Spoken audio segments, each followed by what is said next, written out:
Welcome to our YouTube channel Chart and Equity. Today we are going to discuss about a chart pattern called triangle chart pattern. हमने इससे पहले video में trend lines के बारे में बात की थी. आज हम ट्रायंगल के बारे में बात करेंगे. हम पहले ये देखते हैं how many type of triangles are there and इनकी इम्प्लीकेशंस क्या है, इनको ड्रॉ कैसे करते हैं, ड्रॉ करने का मेथड क्या है, एंड देन इनके टारगेट कैलकुलेशंस कैसे हम निकाल सकते हैं. So firstly, there are three type of triangles. One is symmetrical triangle. तो यहाँ पे आप देखेंगे कि प्राइस एक सीरीज ऑफ लोअर हाइज बना रहे हैं एंड यहाँ पे नीचे में price series of higher lows बना रहे हैं. This is basically price is converging. आपको यहाँ से प्राइस एक lower series of higher lower highs बन रहे हैं एंड यहाँ पे एक सीरीज ऑफ हायर लोज बन रहे हैं.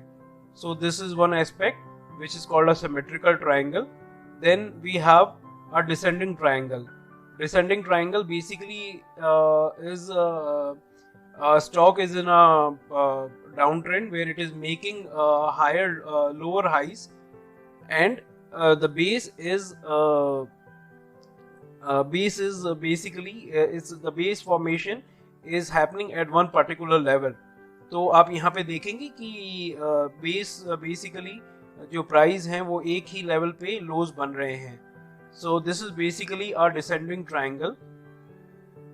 And then we have a ascending triangle. यहाँ पे प्राइस जो प्राइस है वो एक सीरीज ऑफ हायर लोज बना रहे हैं एंड जो इसका अपर एंड है वो जो हाइज बन रहे हैं वो एक ही लेवल पे बन रहे हैं. So basically we have a horizontal line and we have a up tilting lower trend line. So this is basically a ascending triangle.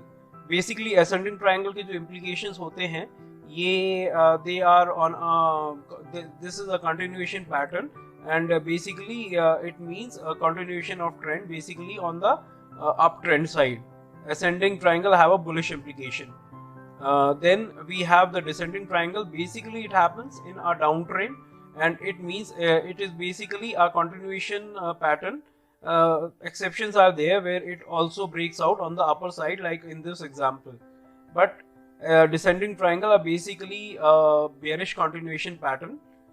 And then we have symmetrical triangle. Symmetrical triangle are basically continuation pattern only if they are happening in an uptrend. तो इनकी implication जो होगी वो upside breakout पे होगी depending on the breakout. And if it's on a down side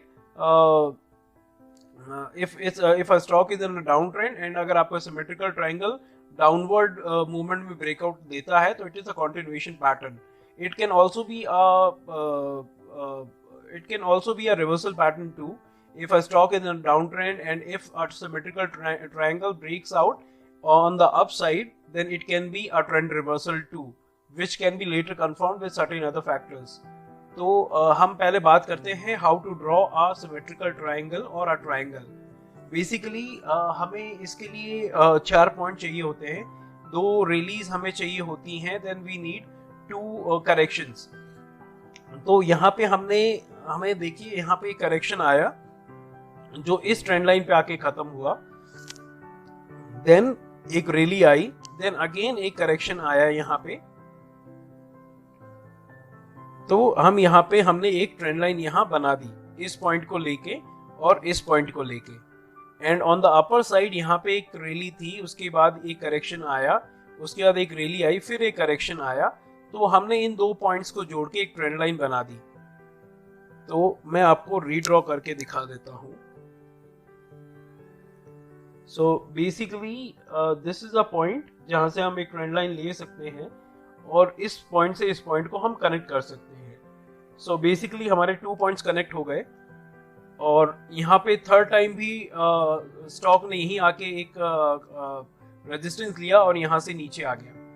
तो अब हम एक लोअर बाउंड्री और कैसे बना सकते हैं. यहाँ एक करेक्शन था.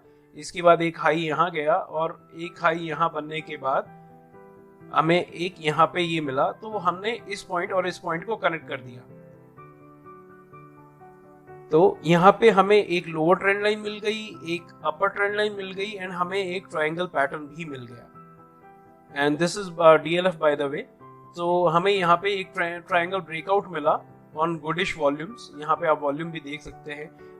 ट्राइंगल का कोई भी ब्रेकआउट हो, उससे एक अच्छी वॉल्यूम के साथ, एक अच्छी वॉल्यूम कैंडल के साथ अगर ब्रेकआउट कंफर्मेशन मिलता है तो हम उसे थोड़ा अच्छा एक इम्प्लीकेशन मान सकते हैं, उसे एक अच्छा ब्रेकआउट मान सकते हैं।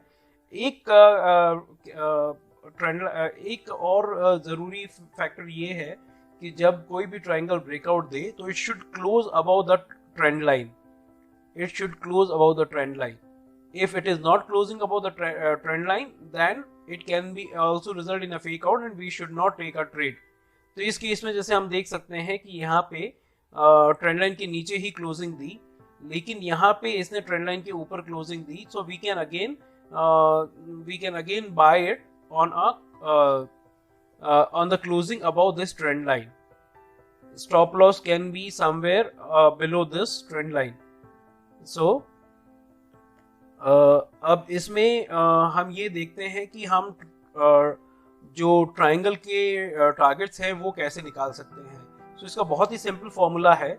अगर आप ट्रेडिंग व्यू यूज़ कर रहे हैं, आप बेसिकली इस पॉइंट से इस पॉइंट को कनेक्ट करके मैं आपको दिखा देता हूँ आपको कौन सा टूल यूज़ करना है। बेसिकली फंडा ये है कि आपको इस हाइट से लेके इस हाइट तक, ये जो हाइट है आपकी, इसको जो भी ब्रेकआउट पॉइंट है वहां से उसको कैलकुलेट कर लेना है। जैसे अगर आप ट्रेडिंग व्यू यूज कर रहे हैं तो आपने एक प्राइस रेंज का टूल लिया और इस पॉइंट को और इस पॉइंट को आपने देखा, ये इसका कैलकुलेशन निकला, और जहां पे भी ये ब्रेकआउट दे रहा है, जैसे इसने ये ब्रेकआउट दिया तो ये आपका टारगेट निकल जाएगा। तो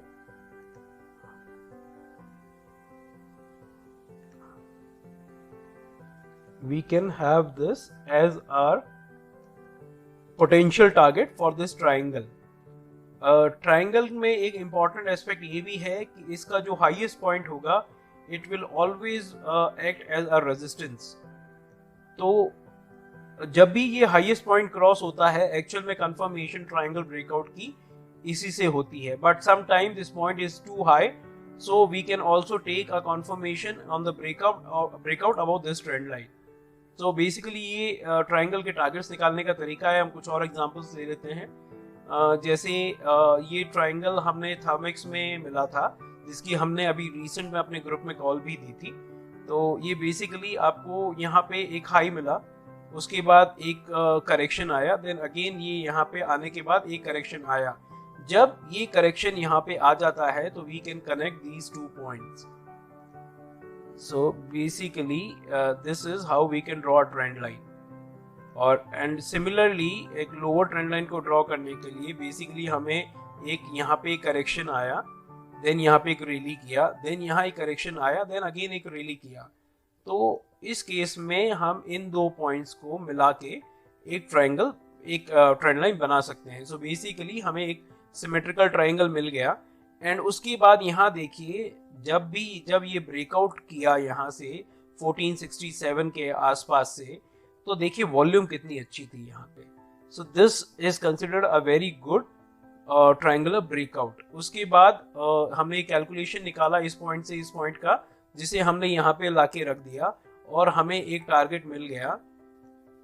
बेसिकली ये जो है ये इस हाइट से इस हाइट तक का कैलकुलेशन है। ये देखिए आप, एक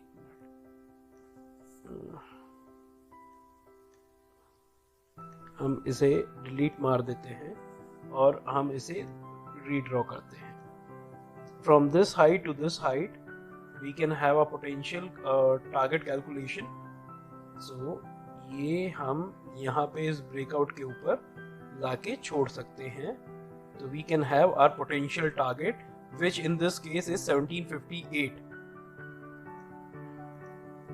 एंड इस केस में हम एक चीज यहाँ पे और ट्रायंगल को हमेशा एक टारगेट, एक रेजिस्टेंस यहाँ इस पॉइंट पे जो इसका highest point of the triangle है, you should always have this mark because it will always be a potential resistance, so it should always be watched out for. So ये थे हमारे सिमेट्रिकल ट्रायंगल। अब हम बात करते हैं डिसेंडिंग ट्रायंगल की। बेसिकली डिसेंडिंग ट्रायंगल में आपको series of higher lower highs मिलेंगे एंड आपका जो बेस फॉर्मेशन होगा वो एक ही पैटर्न पे होगा जैसे यहाँ हो रहा है। तो हमें इसे ड्रॉ कैसे करना है? सो बेसिकली हमें ये पॉइंट मिला, हमने एक सिंपल सी ट्रेंड लाइन यहाँ ड्रॉ कर दी इस जगह पे। तो हमें नियर अबाउट 3 पॉइंट्स मिल गए। एक पॉइंट यहाँ रैली हुआ, देन अगेन यहाँ पे आया, देन हम इस तरह से इसे you can call it kind of a base, horizontal trend line. Then उसके बाद हमें सीरीज ऑफ लोअर हाइज मिल रहे हैं, तो हमने इसे और इसे कनेक्ट कर दिया। देन यहाँ पे हमें ब्रेकआउट मिल गया on which is also on goodish volumes. तो यहाँ पे देखिए ये जो ब्रेकआउट हुआ है ये इस ट्रेंड लाइन के ऊपर भी क्लोज किया है, एक अच्छी खासी वॉल्यूम भी दी थी, तो हम इसे यहाँ बाई कर सकते हैं। And then again second day भी एक अच्छा कंटिन्यूएशन था। अब हम इसका टारगेट भी कैलकुलेट कर सकते हैं, same similar formula from this height to this height, जो इसका हाईएस्ट पॉइंट है ट्राइंगल का, then we can put it here and have this calculation. So basically 206 इसका हमें टारगेट मिला। ये ट्रेड भी हमने अपने ग्रुप में रिकमेंड की थी। तो अब देखिए आगे हुआ क्या इसके अंदर। हाँ, तो हमें ये यहाँ पे आके हमें एक अच्छा गुडिश अप मूव मिल गया और एक अच्छी आपको एक अच्छी तेजी देखने को मिल गई after this triangle breakout. Then we can have one more example of again descending triangle, same this horizontal trend line or base you can say, then lower series of lower highs you can see here। then यहाँ पे एक breakout मिला हमें एक अच्छी volume के साथ, यहाँ देखिए। then again we can have this target calculation similar way from this height to this height, and then इस पॉइंट को हमने आके यहाँ रख दिया जिस पॉइंट से ब्रेकआउट हो रहा है वहाँ पे, एंड हमें एग्जैक्टली टारगेट यहाँ पे मिला और उसके बाद स्टॉक ने करेक्शन किया। और उसके बाद हमारा जो लास्ट एग्जांपल है वो है असेंडिंग ट्रायंगल का। अगेन कैनारा बैंक की हमने कॉल दी थी अपने ग्रुप में। सो ये इसका असेंडिंग ट्रायंगल बेसिकली यहाँ पे हमें सीरीज ऑफ हायर लोज मिलेंगे, जैसे इस ट्रेंड लाइन में मिल रहे हैं आपको। आपने सीरीज ऑफ हायर लोज को कनेक्ट कर देना है। देन यहाँ पे जो आपका अपर जो ट्रेंड लाइन बनेगी वो एक हॉरिजॉन्टल ट्रेंड लाइन होगी, जहाँ हाइज जो हैं वो एक ही पॉइंट पे, लगभग एक ही पॉइंट पे बन रहे हैं। देन ये देखिए ये आपका एक रेजिस्टेंस पॉइंट या एक आपका रेजिस्टेंस जोन बना हुआ है या सप्लाई जोन बना हुआ है, और यहाँ पे आपको सीरीज ऑफ हायर लोज मिल रहे हैं। तो basically this is how ascending triangle looks like. And उसके बाद यहाँ पे हमें एक ब्रेकआउट मिला एक अच्छी खासी वॉल्यूम के साथ, देन स्टॉक ने बहुत अच्छा परफॉर्म किया। How to calculate this again, same formula from this height to this and then we put it over here. तो हमें 222-225 का एक टारगेट मिल गया from the breakout zone of 170 to 174। तो एक अच्छा खासा अपिश ब्रेकआउट हमें मिल गया। सो आई होप गाइज आपको काफी हद तक ascending, descending and symmetrical triangle समझ में आए होंगी, इनकी इम्प्लीकेशंस और इसे कैसे ट्रेड किया जा सकता है, वॉल्यूम का क्या इंपॉर्टेंस है। तो ये सब आपको एक अच्छे तरह से समझ में आया होगा। I hope you like the video. If you like the video, please subscribe to our YouTube channel and also you can join our Telegram link, जिसका आपको लिंक वीडियो के एंड में मिल जाएगा। Thank you friends, thank you।